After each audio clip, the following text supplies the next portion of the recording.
Here we are in the fresh scene with a big amount of cubes. So basically I want to talk about how we can customize in Alfred and utilize some customization options and how can we expand our knowledge in Object Manager and use some additional managers so we could really easily manipulate even big scenes, even complex scenes with many objects. So this lesson is kind of really important.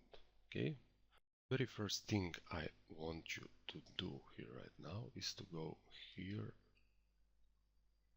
and expand this group, and you will see we have a real mess. We have so many cubes and they are named really intuitively, as you can see, and we know that there is a special cube here, okay, somewhere here, and we named it our special cube. So use all these features that I'm going to show you in Object Manager to help you search and find your objects and to select various objects and so on and so forth. So if we know that we named a certain something in our hierarchy, so you can see it here, there is a cube that it's named, well, our special cube. So rather than expanding big hierarchies and really scroll down with your mouse and work your way expanding, there is a much easier way to do that. So here you will find, see this icon, this is a search function. So if you know a name of your object, so we can begin typing our, so everything that starts with O will be visible here. Okay, so it will filter the Object Manager. Okay, beware to close that, or maybe you'll ask, where are my objects, or where did they go? Well, now you can select your special cube. Okay, let me close this search option. Let's say let me undo that. This is our special cube. So let's say you selected your object here in the Object Manager, and there is a big hierarchy of some gazillion models, and you don't want to manually dig in and try to find your objects. Well, there is a nice feature here under View menu. It says scroll to first active. Basically, this command translates to select in the Object Manager what I've selected here. So, okay, we will go scroll to first active, and you will see that Cine4D scrolled down and selected that same object for you. So this is a very extremely unbelievably useful feature that will save you a lot of time. Okay, another way to help yourself while manipulating large scenes and large amount of objects is to use this a filter. So you basically can select objects, text or layers, which we will talk about. So you can select objects by type. Okay, so for example, if you create some sort of a spline, then you will be able to select a spline also as a type. So you can simply, for example, say I want to select all polygons in my scene. Okay, all polygon objects. So I will right click and say select all polygons. Okay, and vice versa, I want to deselect all my polygons. Well, to demonstrate how this can be useful, for example, let's create a new material here with some lively color, for example. And let's say you want to apply this material to all these cubes. So imagine selecting all these cubes with Shift key or creating rectangle selections and adding to selections. That is really problematic. We would rather want to use this filter and simply right click and say select all polygon. And now you can say here functions apply. And all that cubes get that material. Okay? You can do that all the way until I've created the material. So here you can select various tags.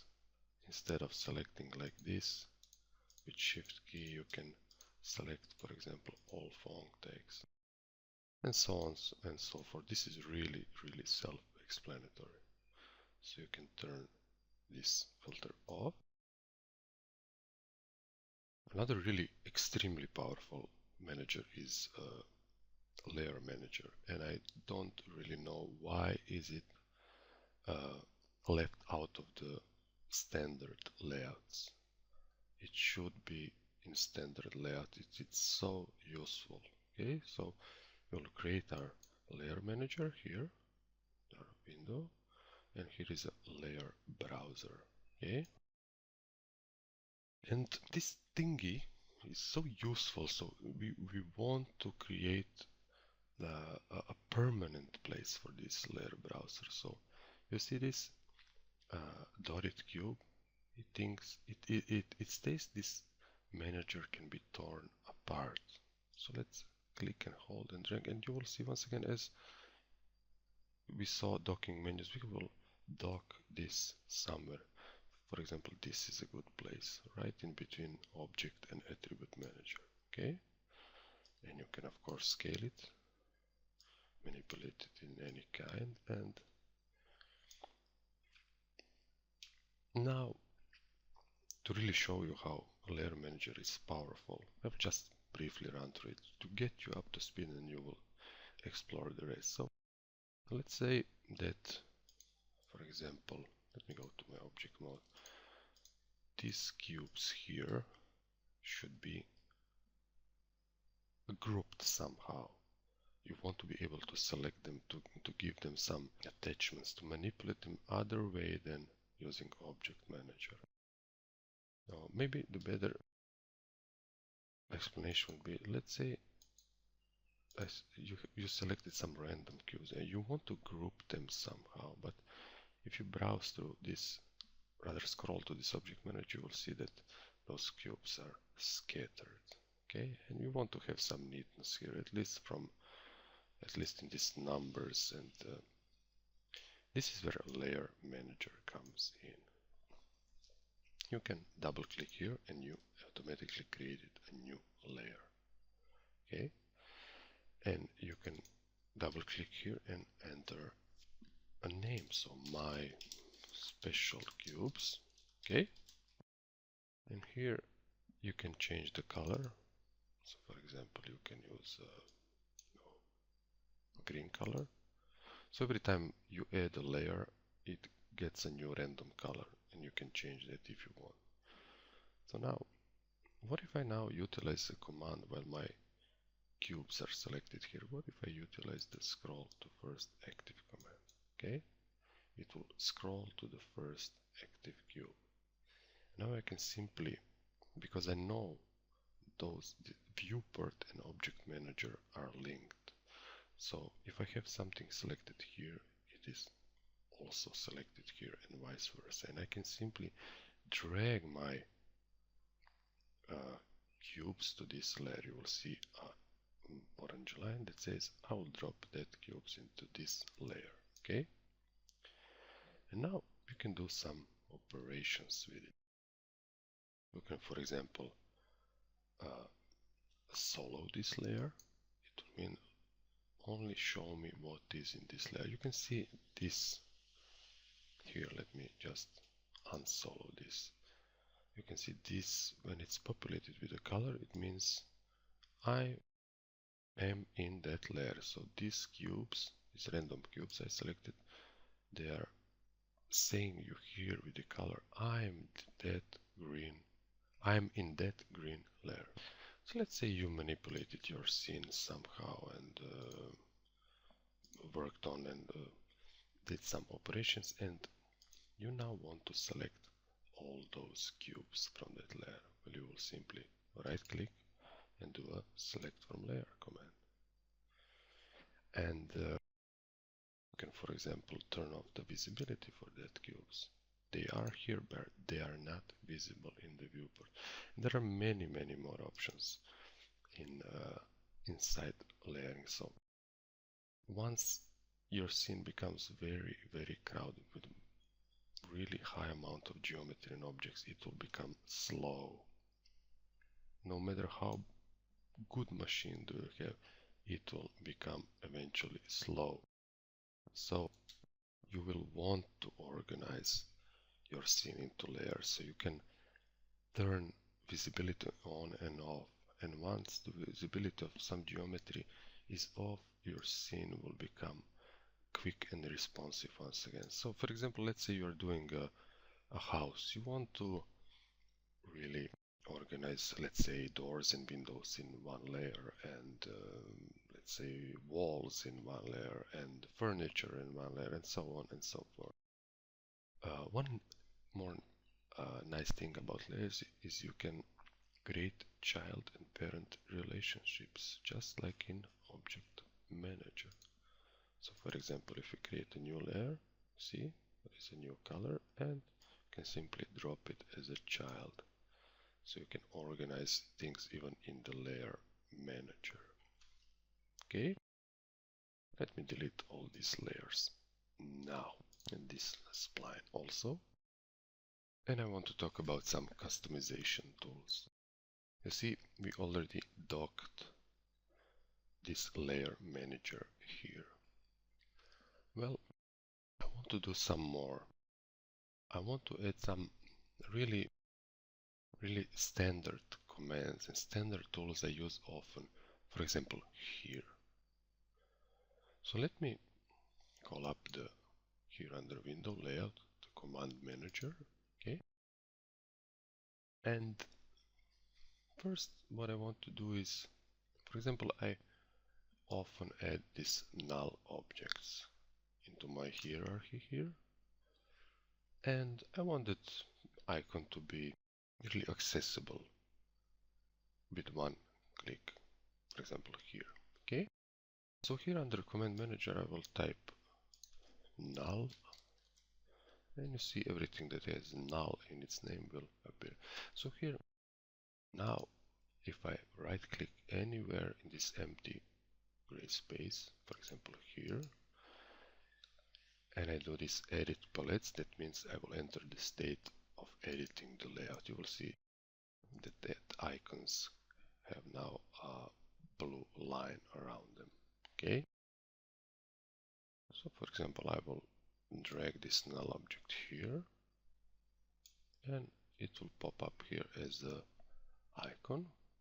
I want to press this little guy here so I can do a new search. One thing that I also use is pretty often is this scroll to first active. So let me type that here in a filter. So scroll to first active, and let me pull this guy also here. Okay. So let's say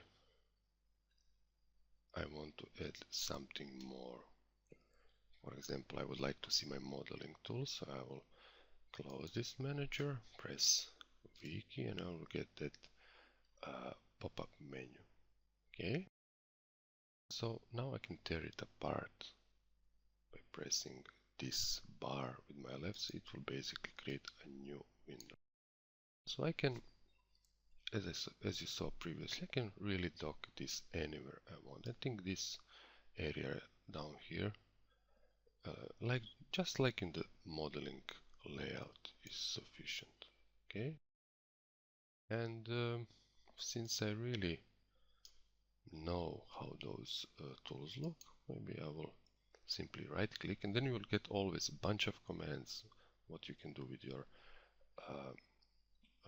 palette options. I will really, I don't like the text option. It kind of gets in the way and brings really too much information in my layout. And these icons are a bit too small, so I will set the icon size somewhere too large. Okay, and let's say with my V key, well, I think this would be enough for right now. Okay, so I could possibly, well, add something more. Well, one more feature that I often use is the help system. Okay, so if I go to help, I want to dock this help system somewhere, but I want to dock it as a tab. So I want to grab this little guy here and simply drag it on this, also the same dotted cube. Okay, it will create a new tab. So you can see here, I have my viewport, and here is a help system. So for example, if I press Ctrl plus F1 on my keyboard, then the help system will open in that docked tab. Again, showing the properties and settings of the current tool or anything I was hovering about. Okay, and now when I created some basic layout for my work that I really like, I want to save that layout. Here under Window, Layout, I can save that layout somewhere as a file, and what I really want to do, I want to save this as a startup layout, and I will use this layout as my layout for next lessons for modeling, and hope you will find this tutorial about customization inside Cinema 4D really useful. So once again, when I restart Cinema 4D, this layout will be the default layout. Okay, you can play around with these customization options because those options are extremely powerful. So if any other layout suits you better, it's completely just fine. So anything that works for you is just fine. Anything that helps you to express yourself creatively is just fine. So maybe a small advice would be to stick to these standard layouts and maybe small modified layouts until you gain certain knowledge in Cinema 4D. Then the layout will define itself, meaning you will say, okay, this tool, I really like this tool and I want it to be here all the time or here or completely upside down, any way you want it. Then you will build your custom layouts through time, and you will be much more efficient and productive. What I want to say more is here under Command Manager. I believe I mentioned it, but it's not a bad thing to repeat that. Here under shortcut filter, you can, for example, press a certain key on your keyboard. So let's say, for example, H, and you will see what that shortcut does. Okay, currently this shortcut key is set to frame all. By frame all, it's the command to frame all in the viewport. So for example, if I move this and press the H key, it will frame all to be visible. Okay, so here you can set, you can find the commands by name and simply set new shortcuts here. Once again, to ease up your workload, to help yourself, even if you are completely new, you don't come from another application, then you can, for example, really you would really like to assign a certain key to a certain option. This is where you do it. Okay, so there is no wrong shortcut or the